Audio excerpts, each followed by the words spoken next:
Hi friends, എല്ലാവർക്കും Malayalam shares YouTube ചാനലിലേക്ക് സ്വാഗതം. Good afternoon. ഈ വീഡിയോയിൽ ഡിസ്കസ് ചെയ്യാനായിട്ട് പോകുന്നത് നെക്സ്റ്റ് വീക്ക് മാർക്കറ്റ് എങ്ങനെയായിരിക്കും, പ്രധാനപ്പെട്ട ഇവന്റ്സ് എന്തൊക്കെയാണ് ഫോക്കസ് ചെയ്യേണ്ടത്, ലാസ്റ്റ് വീക്കിൽ സ്റ്റോക്ക് ന്യൂസ് എന്തൊക്കെയാണ്, അതെങ്ങനെയാണ് നെക്സ്റ്റ് വീക്കിൽ ഇമ്പാക്റ്റ് ആവാൻ പോകുന്നത്, നിഫ്റ്റി ബാങ്ക് നിഫ്റ്റിയുടെ നെക്സ്റ്റ് മൂവ്മെന്റ് എങ്ങനെയായിരിക്കും എന്നുള്ളതൊക്കെ നമുക്ക് ഡീറ്റെയിൽ ആയിട്ട് നോക്കാം. അപ്പോൾ വീഡിയോയിലേക്ക് കടക്കാം. അതിനു മുന്നേ ഡിസ്ക്ലൈമർ ആവർത്തിക്കുന്നു. ഞാൻ സെബി രജിസ്റ്റർഡ് ആയിട്ടുള്ള അനലിസ്റ്റ് അല്ല. ഈ വീഡിയോ എഡ്യൂക്കേഷൻ പർപ്പസിന് വേണ്ടിയിട്ടാണ്. ഇപ്പോൾ ലാസ്റ്റ് വീക്ക് ഒരുവിധം പോസിറ്റീവ് ആയെന്ന് തന്നെ പറയാം. ഇമ്പോർട്ടൻറ്റ് ഇവൻറ്റ്സ് നോക്കുകയാണെങ്കിൽ മൺഡേ ഒരു പോസിറ്റീവ് ഗ്യാപ്പ് അപ്പ് ഓപ്പൺ ആകാനുള്ള സാധ്യതയുണ്ട്. നിഫ്റ്റി 150 പോയിന്റ്സ് പോസിറ്റീവ് ആയിട്ട് ക്ലോസ് ആയിട്ടുണ്ട്. അതുകൊണ്ട് 100 പോയിന്റ്സ് ഗ്യാപ്പ് അപ്പിൽ മാർക്കറ്റ് ഓപ്പൺ ആകാനുള്ള സാധ്യത കൂടുതലായിട്ട് ഉണ്ട്. ഗ്ലോബൽ മാർക്കറ്റ് നോക്കിയാൽ എല്ലായിടത്തും സെല്ലിംഗ് പ്രഷർ ആയിരുന്നു. എസ്പെഷ്യലി US മാർക്കറ്റിൽ സിവിയർ ആയിട്ടുള്ള ഒരു സെല്ലിംഗ് പ്രഷർ ഉണ്ടായിരുന്നു. നമ്മുടെ മാർക്കറ്റ് സ്ട്രെയിറ്റ് ഡൗൺ ആയി ക്ലോസ് ആയി. എന്നാൽ US മാർക്കറ്റ് കമ്പയർ ചെയ്യുമ്പോഴത്തേക്ക് നമ്മുടെ മാർക്കറ്റ് ഒരു സ്റ്റേബിൾ ആയിട്ട് ഉണ്ടായിരുന്നു. അപ്പോൾ ലാസ്റ്റ് വീക്കിൽ പോസിറ്റീവ് ന്യൂസ് എന്തൊക്കെയാണ് എന്നുള്ളത് നമുക്ക് ഫസ്റ്റ് നോക്കാം. പോസിറ്റീവ് ന്യൂസിൽ ഡേറ്റാസ് ലാസ്റ്റ് വീക്കിൽ വന്ന ഡേറ്റാസിൽ ഇന്ത്യയുടെ consumer price inflation 3.61 CPI inflation വന്നിട്ടുണ്ട്. അതൊരു നല്ല ഒരു ഡേറ്റയാണ്. എസ്റ്റിമേഷൻ 4.4%. USA inflation 2.8%. എക്സ്പെക്ടേഷൻ 2.9 ആയിരുന്നു. പ്രീവിയസ് ഇയറിൽ അത് 3% ആയിരുന്നു. അപ്പോൾ USA ഇൻഫ്ലേഷനും നന്നായിട്ടുണ്ട്. അതുപോലെ ഇന്ത്യ കൺസ്യൂമർ പ്രൈസ് ഇൻഫ്ലേഷനും ബെറ്റർ ആയിട്ടുള്ള ഒരു ഡേറ്റ വന്നിട്ടുണ്ട്.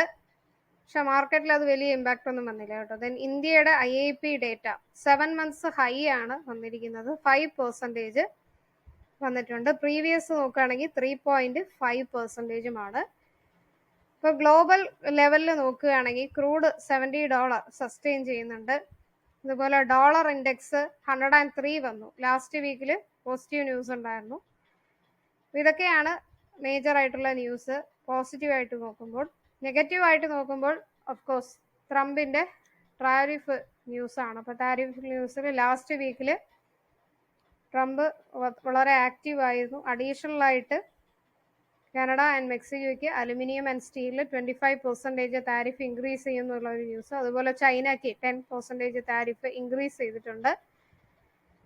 അതുമാത്രമല്ല USA liquor to India 150% tariff collect ചെയ്യുമെന്നുള്ള ഒരു കമന്റും അദ്ദേഹം കൊടുത്തിട്ടുണ്ട്. അതായത് ഇന്ത്യക്ക് കുറച്ച് പ്രഷർ തരും എന്നുള്ള രീതിയിൽ ഒരു കമന്റ് അദ്ദേഹം ചെയ്തിട്ടുണ്ട്.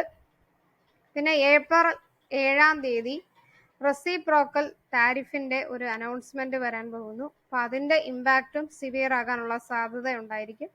അപ്പൊ ഇന്ത്യക്ക് ആ ഒരു റെസിപ്രോക്കൽ താരിഫ് കൂടുതലാകും എന്നുള്ള ഒരു ആശങ്കയിൽ അമേരിക്കയുടെ ഗുഡ്സ് താരിഫ് കട്ട് ചെയ്യും എന്നുള്ള ഒരു ന്യൂസ് ഉണ്ട്. പക്ഷെ എന്നാലും ഇനി ഒരു അപ്കമിങ് ന്യൂസിൽ അതെങ്ങനെയായിരിക്കും എന്നുള്ളത് നമുക്ക് നോക്കാം.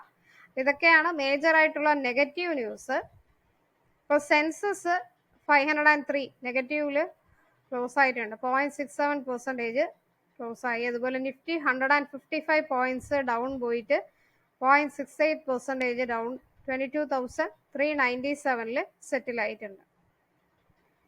ഇപ്പൊ ലാസ്റ്റ് വീക്കില് ഡൗ ഇൻഡെക്സ് 3% ഇടിഞ്ഞിട്ടുണ്ട്. നാസ്ഡാക്ക് അതുപോലെ 5% ഡൗണിൽ ക്ലോസ് ആയിട്ടുണ്ട്. പിന്നെ സെക്ടർ വൈസ് നോക്കിയാൽ 13 സെക്ടറും ലാസ്റ്റ് വീക്ക് ഡൗണിൽ തന്നെയാണ്. അതിൽ ഏറ്റവും കൂടുതൽ ഡൗൺ ആയിരിക്കുന്നത് IT സെക്ടർ 4.5%.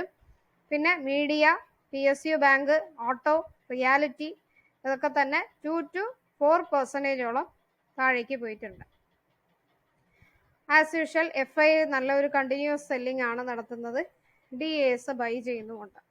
ഓക്കെ, അപ്പൊ ഇനി നെക്സ്റ്റ് വീക്കിൽ ഇമ്പോർട്ടൻ്റ് ആയിട്ട് നമുക്ക് ഫോക്കസ് ചെയ്യേണ്ട ഇവന്റ്സ് എന്തൊക്കെയാണ് എന്നുള്ളത് നമുക്ക് നോക്കാം.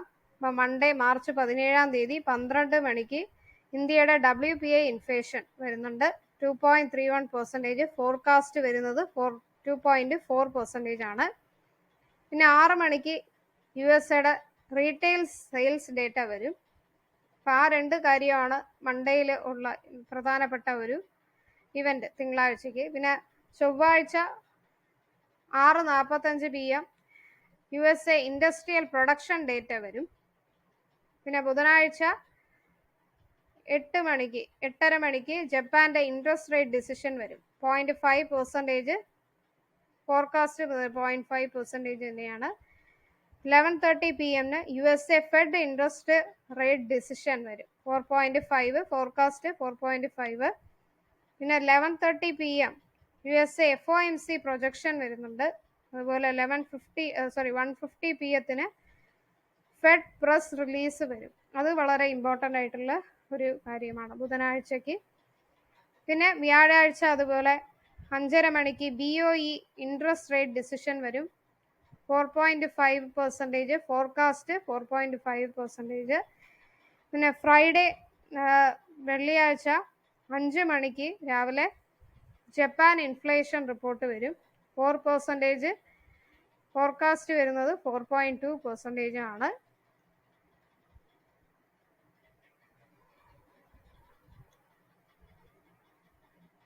then FIS എന്ത് പൊസിഷൻ വെച്ചേക്കെന്ന് വെച്ചാൽ ഇൻഡെക്സ് ഫ്യൂച്ചറിൽ 87% ഷെയർ 82%, ഏകദേശം ഇപ്പൊ 5% ഡൗണിലാണ് വന്നിരിക്കുന്നത്.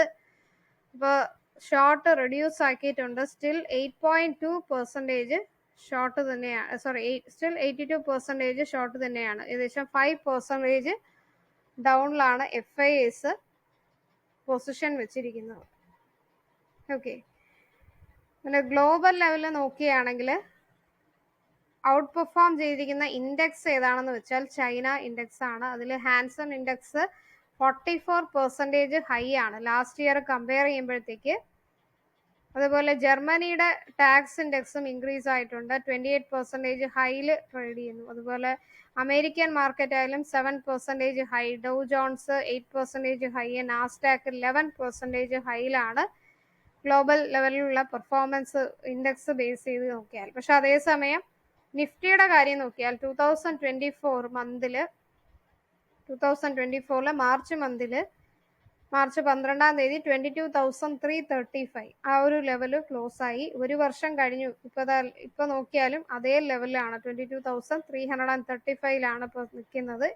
അപ്പൊ അതായത് ഇയർ ഓൺ ഇയറിൽ 0% റിട്ടേൺസ് ആണ് ഇന്ത്യൻ മാർക്കറ്റ് കാഴ്ചവെച്ചിരിക്കുന്നത്. പക്ഷെ അതേസമയം ബാക്കിയുള്ള ഇൻഡെക്സുകളെല്ലാം തന്നെ നല്ല ഉയർന്നിട്ടുണ്ട്. ഓക്കെ. ഇപ്പൊ FIS ഇന്ത്യൻ മാർക്കറ്റിലുള്ള എല്ലാം സെല് ചെയ്തിട്ട് ചൈനയിൽ പോയി ഇൻവെസ്റ്റ് ചെയ്യുന്നുള്ള ഒരു ഇൻഡിക്കേഷൻ കൂടിയാണ് ഇത്. ഓക്കെ. അപ്പൊ ഇനി നിഫ്റ്റി അല്ലെങ്കിൽ ബാങ്ക് നിഫ്റ്റിയുടെ സപ്പോർട്ട് ലെവലും റെസിസ്റ്റൻസ് ലെവലും എങ്ങനെയായിരിക്കും എന്നുള്ള കാര്യം നമുക്ക് നോക്കാം. അപ്പൊ നിഫ്റ്റി 22,250, 21,950 ആ ഒരു റേഞ്ചിലേക്ക് സപ്പോർട്ട് ലെവൽ നോക്കാം. അതല്ല കയറുകയാണെങ്കിൽ 22,650, then 22,700, മാക്സിമം 23,000 ആ ഒരു റേഞ്ച് ആയിരിക്കും റെസിസ്റ്റൻസ് വരുന്നത്.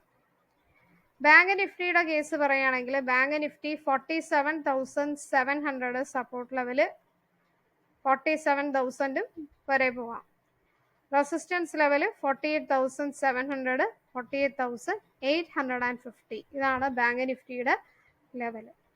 ഇപ്പൊ നിഫ്റ്റി പോസിറ്റീവായിട്ട് ക്ലോസ് ആയതുകൊണ്ട് ഒരു പക്ഷെ ഗ്യാപ്പ് അപ്പില് മൺഡേ മാർക്കറ്റ് 100 പോയിന്റ്സിൽ ഗ്യാപ്പ് അപ്പിൽ ഓപ്പൺ ആകാനുള്ള സാധ്യത കൂടുതലായിട്ട് കാണുന്നു.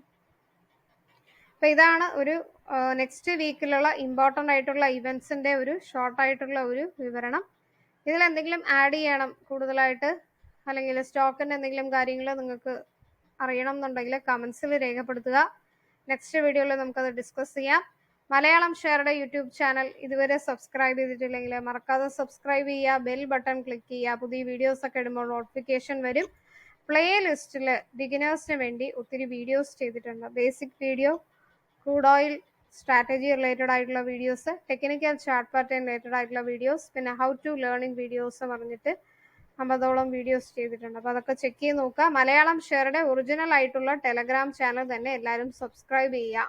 അപ്പൊ അതിൽ ഡെയിലി നമ്മൾ സ്റ്റോക്ക് മാർക്കറ്റ് ന്യൂസുകൾ, ഇൻട്രാഡേ ഡെലിവറി ടിപ്സുകൾ, ടോപ്പ് ബ്രോക്കറേജസ് നൽകുന്നത് ഷെയർ ചെയ്യുന്നുണ്ട്. നെക്സ്റ്റ് വീഡിയോയിലേക്ക് കാണാം. എല്ലാവർക്കും നന്ദി, നമസ്കാരം.